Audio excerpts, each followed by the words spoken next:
Joseph Dillard's Master Your Money, Money Mindset.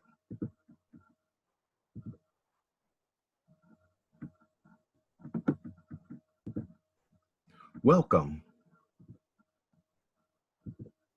Thank you for joining me for this special course to teach you about managing your money and looking at your money mindset. Today we'll go over two of my favorite topics, financial education and money management. They're two of my favorite topics because something I've realized over the years is that a lot of people have not been taught about money and they haven't been taught about money management. So it's become my purpose and my passion to teach people about money and how to manage their money. Today we're going to talk about some financial concepts. Don't worry, I know that sometimes financial concepts can be confusing, but I'll make sure to break them down and keep them simple.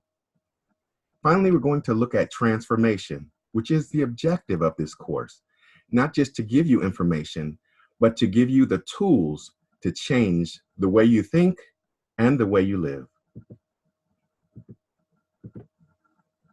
My name is Joseph Dillard. I've been married to my lovely wife, Ann, for 31 years. We've got 4 children, 3 biological, and 1 that God's given to us. Also, we're the proud grandparents of 3 grandchildren, 2 boys and 1 girl. I'm originally from Minneapolis, Minnesota, but currently I live in the metro Atlanta area.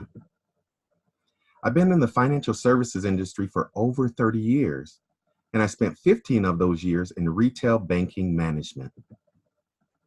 Currently, I'm a financial coach and a financial educator. As a financial coach, I work with individuals. And as a financial educator, like tonight, I work with groups. I'm also licensed to sell life insurance. And that's very, very important to me, mainly because most people do not like to talk about death, but that's one of the guarantees in life. And unfortunately, since a lot of people don't like to talk about it, they don't prepare for it and end up with 2 sad situations during a death. They're grieving the loss, and they're also figuring out a way or trying to bury a loved one. And finally, I have a Series 6 license and a Series 63 license, which means I'm licensed to sell mutual funds, variable annuities, and other investments. Let's look at who this is for. What I'm going to do is ask a series of questions. And if you can answer yes to any of these questions, then it's a good chance that this webinar is for you. Were you never taught how to manage your money? Do you have little or no savings? Are you living paycheck to paycheck? Do you make decent money but have little or nothing to show for it? Do you keep making plans to save money and or to reduce debt but never get started? Or you start only to give up shortly after beginning? Do you look at your bank account and wonder where your money has gone? Do you have little or nothing saved for retirement? Do you feel a sense of shame about your financial situation? And finally, do you feel stuck financially? If you answer yes to any of these questions, then this webinar is for you. If you answered yes to more than one of these questions, this webinar is definitely for you. You are in the right place at the right time. I want to let you know that there will be no selling of products or services during this webinar. So just relax and enjoy the information. What I'd like you to do is pay attention and take a lot of notes. If you don't have a pen and a paper or a pencil and paper or your tablet or whatever you use to take notes, take a moment to get them because there's going to be a lot of information tonight. First, let's talk about choices and change. In life, as with our finances, the choices you make determine your future. As we go through this webinar, I want you to ask yourself, what is your willingness to learn? I'd also like you to ask, what is your willingness to change? On a scale from 1 to 10, both your willingness to learn and your willingness to change must be high in order for this or any information to turn into action. One of my favorite quotes on change says, "Change is hard because people overestimate the value of what they have and underestimate the value of what they might gain by giving it up." Let me say that again. Change is hard because people overestimate the value of what they have and underestimate the value of what they may gain by giving that up. Excuse me. Let me replace that with something. What I'd like to do is talk about something that's very common to a lot of people. Millions of people spend $4 or $5 a day on a cup of coffee. Now let me replace a couple of words in this quote.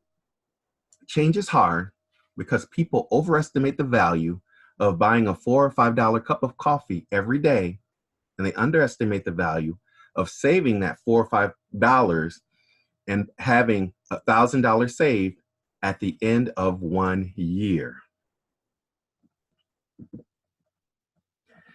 Next, we're going to move on to money mindset. The mindset is so important because that is where it all begins. We're going to look at the difference between the poor and the rich. Some of you may be saying, I already know the difference. The poor have little money and the rich have a lot of money. Well, we're going to look and see it's not that simple. So many people do not obtain financial freedom because they do not have one thing, the right mindset. Everything starts with how you think about money, wealth, and success.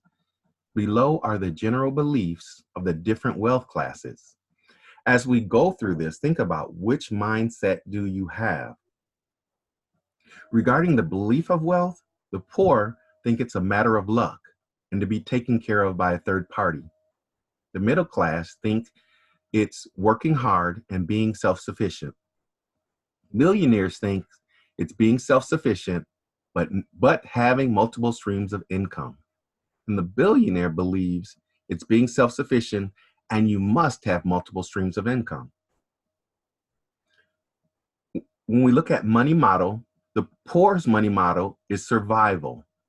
For the middle class, it's financial security. For the millionaire, it's financial freedom. And for the billionaire, it's freedom and make an impact. As we look at ways to wealth, for the poor, it's to play the lottery. For the middle class, it's to work hard, get as much credentials, and be the smartest. For the millionaire, it's to build systems and inspire your team. And for the billionaire, it's to build systems, inspire your team, leverage efforts of talented people. Let's look at financial goal. For the poor, it's to get a lucky break. For the middle class, it's to maximize income per hour. For the millionaire, it's to maximize passive income in different industries. For the billionaire, it's to maximize passive income within one industry. As we look at how you get paid or getting paid based on, for the poor, it's getting paid based on need. For the middle class, it's getting paid based on the hours worked. For the millionaire, it's getting paid based on results. And for the billionaire, it's getting paid based on results and impact. Let's look at ways to get more money. For the poor, it's to ask for more help. For the middle class, it's to get a second job. For the millionaire, it's to add a stream of income. And for the billionaire, it's to maximize or add a stream of income. Extra income means for the poor that all money is consumed. When they get more money, they spend all that money. For the middle class, it means expand spending. It means that they can spend more. For the millionaire, it means to invest first and spend second. And for your billionaire, it's the same. Invest first and spend second. That's their mindset. For the poor, success means they don't have to work. For the middle class, success means get credentials and be the smartest. For the millionaire, success means to create freedom. And for the billionaire, success means to change the way the world works. The poor believe that they're unlucky. The middle class believe they're smart. The millionaire believes they're resourceful. The billionaire believes they're resourceful, but not necessarily that different or smarter than others. And finally, the poor plan for right now. It's all about today. The middle class plan for next month.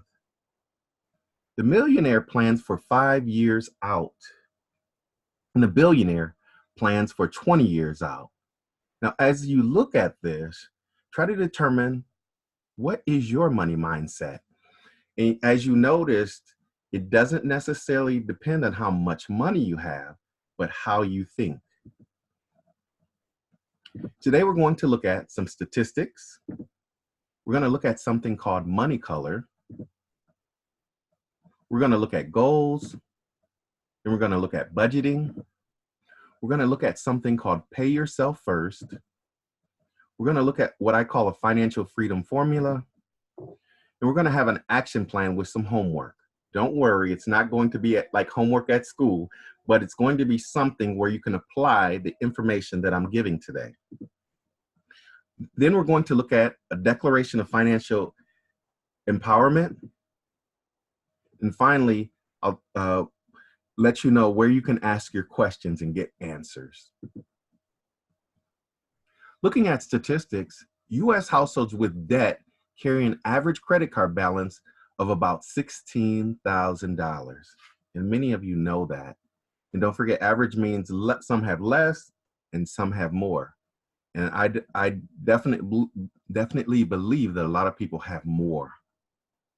More than half Americans say they save less or have less than $1,000 in savings.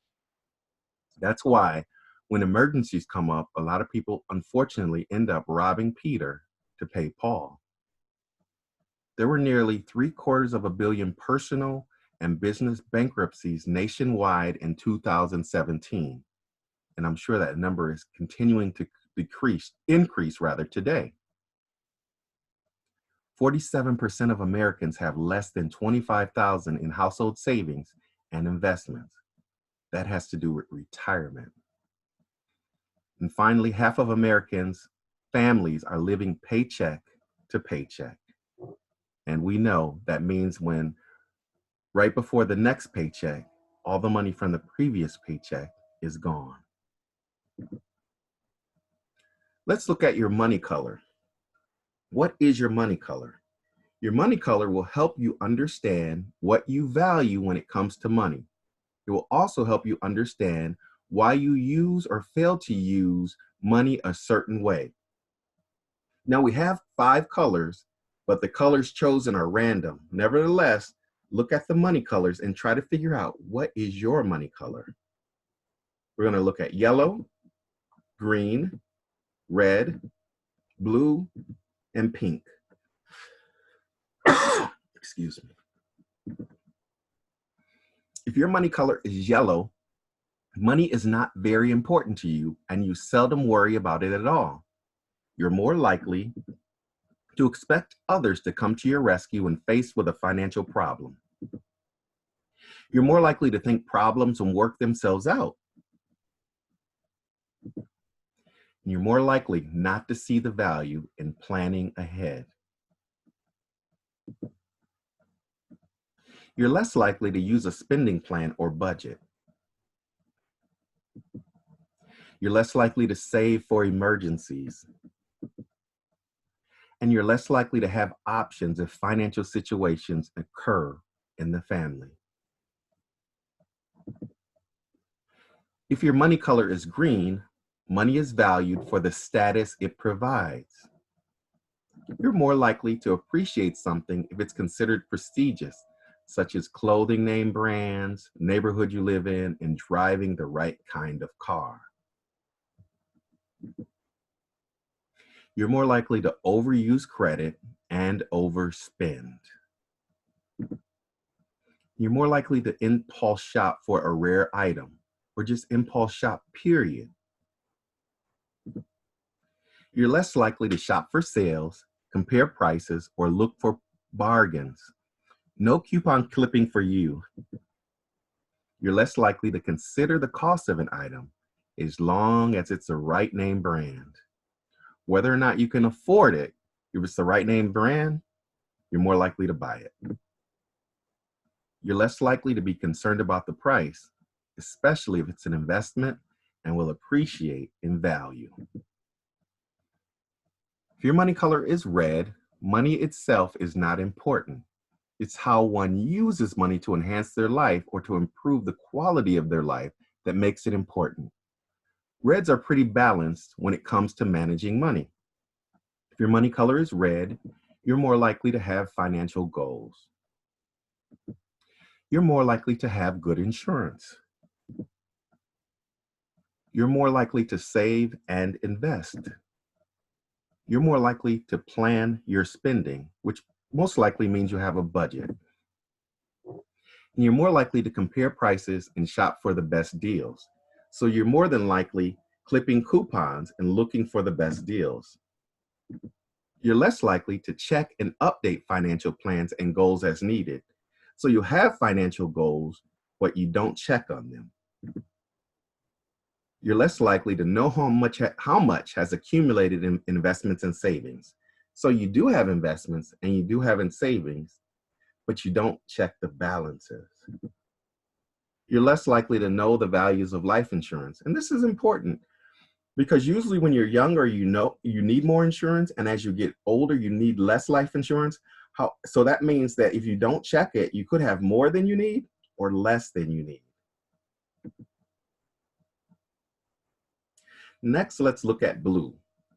If your money color is blue, money is valued for pampering or treating yourself. You're more likely to shop when stressed or unhappy, also known as retail therapy. You're more likely to justify why it's okay to go shopping instead of paying bills. You're more likely to spend savings on what is wanted over what is needed. You're less likely to say no to self.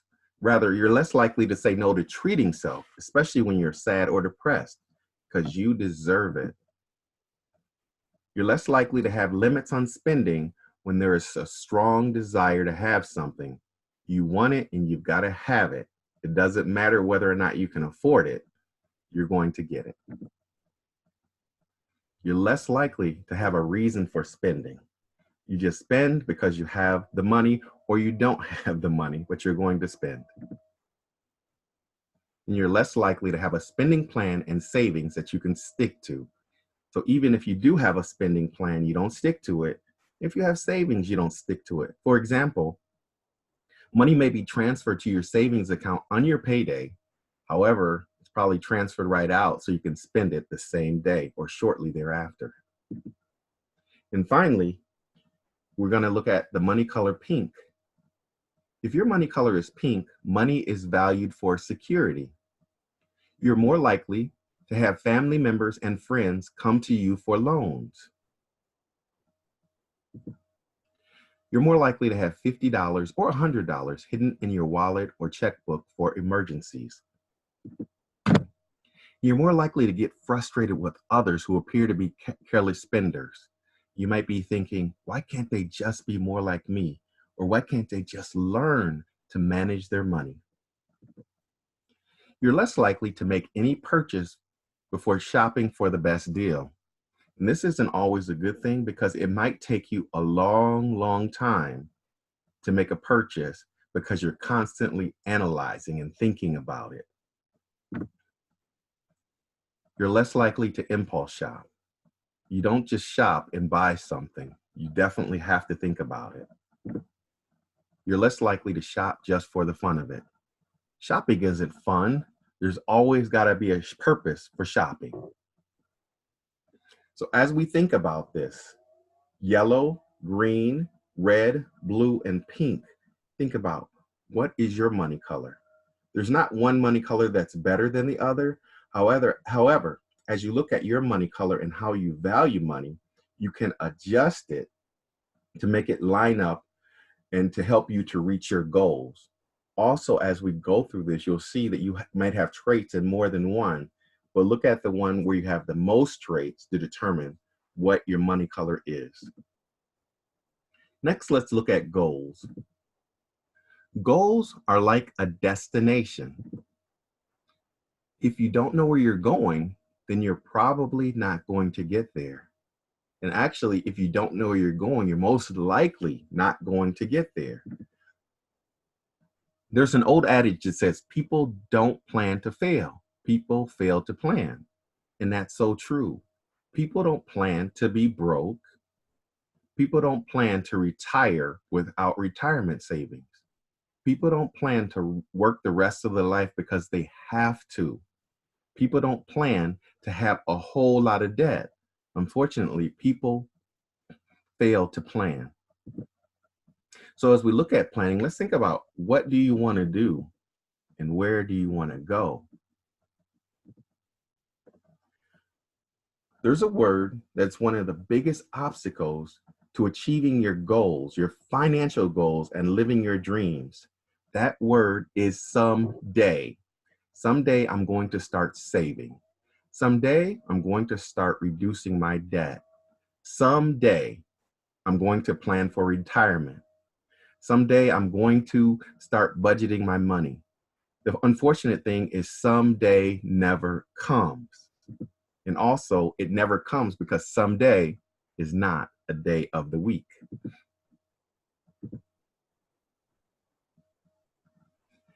I said goals are like a destination. Well, to get to a destination, you need a roadmap or GPS. A roadmap or GPS will help you as you think about, how are you going to get there? And let's think about finances. How are we going to reach our financial goals? Well, we can use a budget. And a budget is a tool that can be used like a roadmap or GPS to help you to reach your financial goals. Now, if we think about going on a trip or using a roadmap or GPS, you have to think, how often are you going to check your map or your budget to make sure you're on course? You don't just look at your map once or look at your GPS once or look at your budget once and then put it aside. You keep checking it to make sure you're on course. And we'll talk about this a little later. So what is your plan? You need a plan to reach your financial goals. You must remember that you can have a goal, but a goal without a plan is just a wish.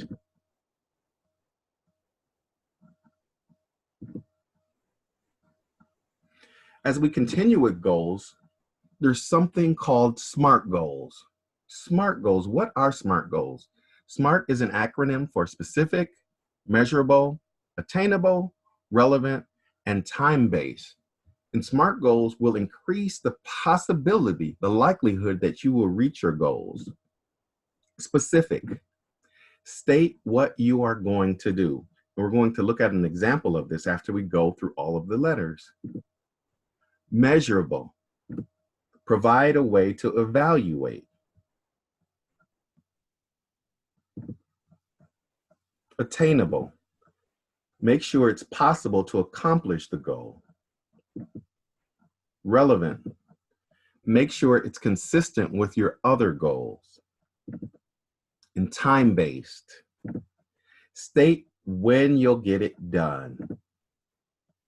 Let's look at a SMART goal example. But before we do that, we're going to look at an unsmart goal example. And a lot of people say things like, I want to save money, or I want to decrease my debt. Well, let's look at the goal. I want to save money.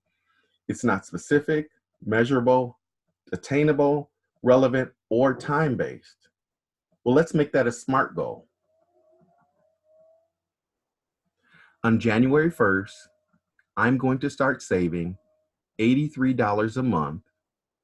So at the end of the year, I will have $1,000 saved. Our goal is specific, $83 a month saving and having $1,000 saved by the end of the year. It's measurable. It's measurable because you have the goal of saving $83 per month. It's attainable. It's definitely possible to accomplish. A lot of people get paid at least twice a month. Therefore, they'd have to save approximately $42 a paycheck. And for a lot of people, that is attainable. A lot of my clients, when we start looking at goals, I ask them how much they'd like to save. And they might say $5,000 or $10,000. And I ask them, how much do you have saved now? And they say zero. And I tell them they might want to start at a smaller amount. I'm not saying that they cannot save $5,000 or $10,000, but if they haven't started doing it yet and they're not in a savings plan, then it might not be possible to accomplish that right now. Relevant, being consistent with their other goals. It is consistent because they do want to save. This is just a smarter way to do it.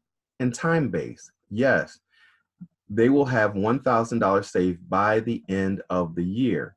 So at the end of the year, you should have this saved if you save $83 a month starting on January 1st. Next, let's move to budgeting. A budget is an important tool you can use to help you reach your goals. And it's definitely a tool, and like I said, it's very important. It's so important, budgeting can help you to reduce your debt. Budgeting can help you to save for your financial goals. Budgeting can help you save for emergencies. Budgeting can help you plan for your retirement. Budgeting may lead to less arguments and stress in your marriage and family. Many of you, if not all of you, know that finances are the second leading cause of divorce. Well, if you're budgeting and managing your money, you'll have less arguments about money and less stress in your marriage and your family. Going on with budgeting, let's look at parts of a budget.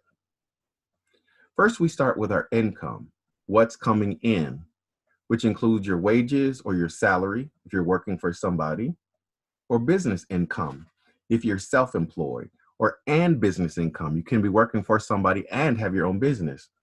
Earnings from investments, whether they come monthly, quarterly, or annually, gifts and bonuses, and income tax refunds.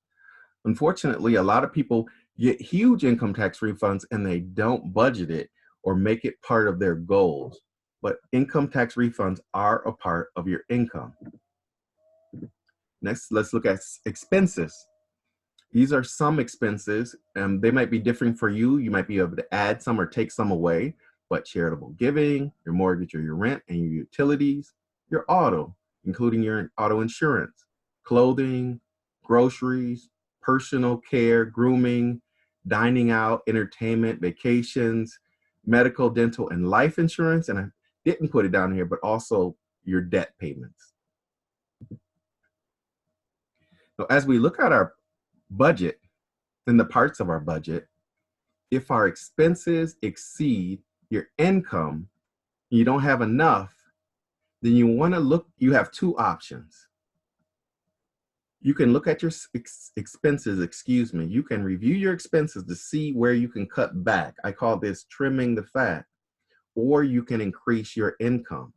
And as you're looking at these, you want to look at your needs versus your wants. Are you spending money on your wants and begging for your needs? That happens a lot of time. You might want to look at your needs first, and then if there's money left, you can have money for your wants. But it's important to evaluate what's coming in and what's going out, and a budget can help you do that.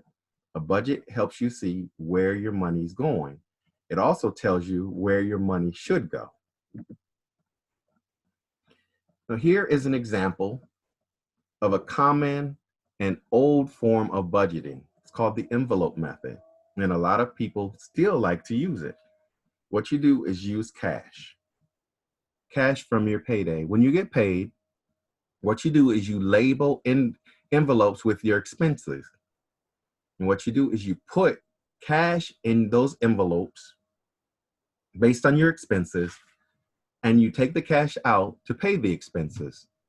The thing a lot of people like about this budget is when the money from that envelope is used, you can no longer use money from other envelopes for that expense.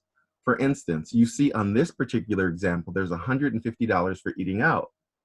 After you've used $150 for eating out that month, you don't borrow it from somewhere else. You're done with eating out for that month. The same with personal care and other expenses.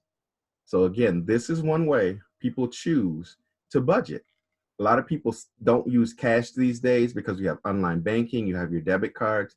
Nevertheless, a lot of people do, or a lot of people go back to that to use this form of budgeting, and it's been successful for them.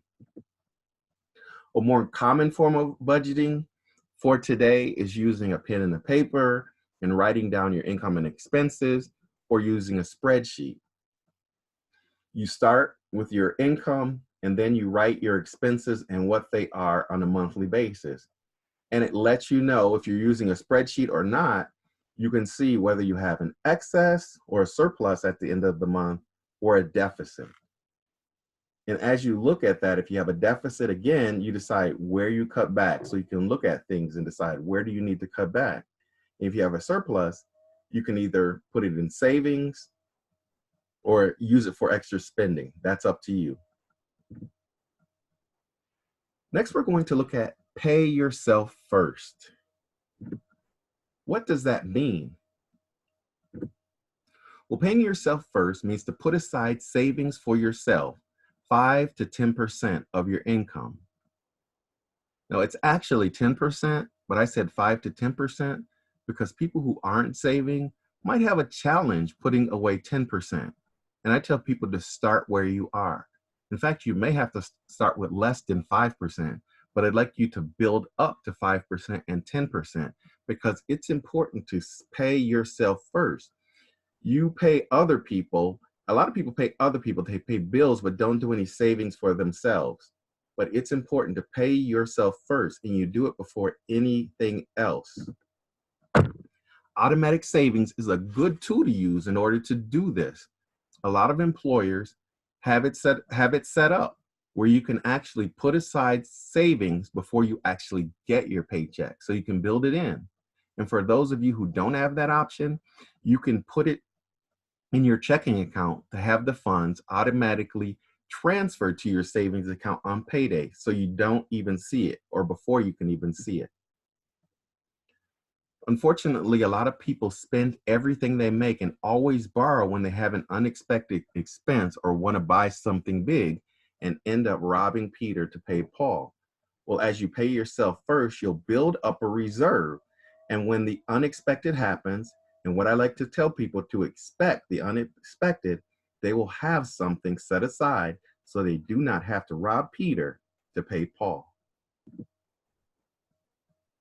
Savings is an important part of a budget. Some people don't think or haven't included savings in their budget, but it's so important. So what I like to tell people is treat savings like a bill. Put savings in your budget and make sure you pay yourself just like you pay your mortgage, like you pay your rent, like you pay your car note. Make sure you pay yourself first. Next, we're going to go on to what I call a financial freedom formula. We start with our income. We look at how much income we have. Then as we go to our expenses, we look at charitable giving. I believe it's important to give 10%, whether you're giving 10% to your house of worship, to nonprofit organizations, it's important to give. Some of you might be saying, what if I can't afford to give? What if I don't have enough money to give? Well, I believe eventually as you begin to manage your money, that you will be able to give, and it's important to be able to give back to others. Your mindset will help you with that. Next, 10% to savings. PYF is pay yourself first. Make sure you put aside 10%, at least 10% for savings. Then 10% for retirement and investing. It's so, so important to plan for the future. A lot of people just plan for today. And then when the future comes, they don't have anything. So it's important. Some of you might be older and say, oh, it's too late for me. I'm not going to have anything when I retire. And I say it's never too late to begin. Even if you just have 1 year, starting late is better than never starting at all. So remember to start saving. And finally, 70% for your expenses. Now, some of you will be able to save 15% for your retirement and or 15% for savings, or give more than 10% to giving and less to your expenses, and that's great. However, if you're not able to do that, at least look at 10% to charitable giving, 10% to saving, 10% to retirement and investing, and 70% for expenses. Now we're going to look at an action plan or homework. Put to use some of this information that I've talked about. A lot of people, and some of you mentioned, that you don't know where your money is going. Well, this action plan will help you find out where your money is going. What I will do at your request is email you a weekly spending tracker. And what I'd like you to do is track what you spend for the next 2 weeks. Track what you spend for the next 2 weeks. And what you'll notice is you might find some extra money. What do I mean by find extra money? Well, as you're tracking, what you might find out is that you're spending way more than you thought you were in a certain area. Now, when I do this with my clients, a lot of them find out that they are spending a lot of money eating out. Yes, eating out. So what they do is they cut back on their eating out, and they have extra money to save or to pay off debt, things like that. So you may find extra money. You may decide, as I said, to cut some of your expenses to reach your goals. So the money you find, you might use it for your other goals.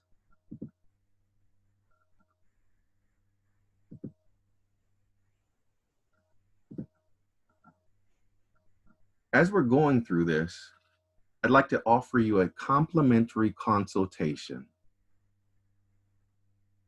Some of you may need more information about a particular topic, or you have questions about your current financial situation, or you want to discuss strategies to get to the next level, or you want to consider accountability because you realize that you can't do it alone.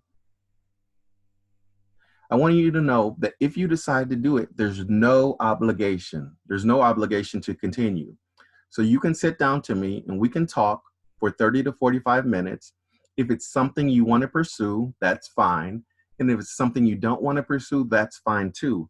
But I know that some people need or would like more information, and I'm happy to do that. So if that's you, contact me at the end of this webinar. You can text me at 612-251-6593 or send an email to me at jdillard3723@msn.com. Again, it's a complimentary consultation and there's no obligation. Next, we're going to a declaration of financial empowerment. Principle number 1.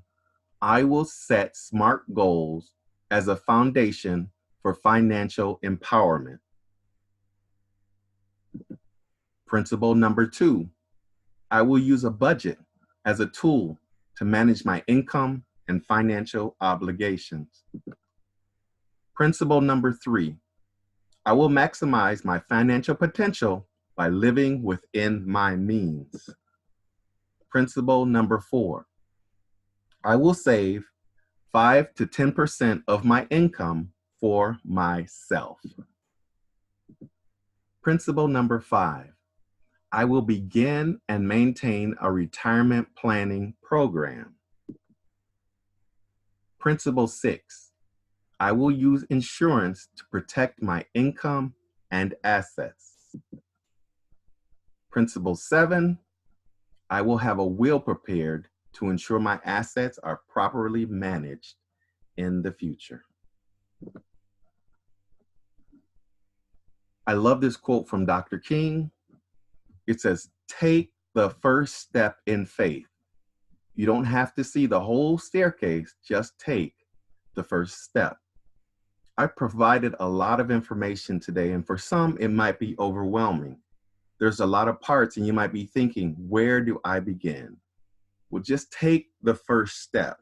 For some, it might be preparing a budget. For others, it might be starting to save. For others, it might be to begin to make SMART goals. Whatever it is, find one thing and take the first step. Start today. Now, if you have questions, please either send me a text to 612-251-6593 or send a question via email to jdillard3723@msn.com.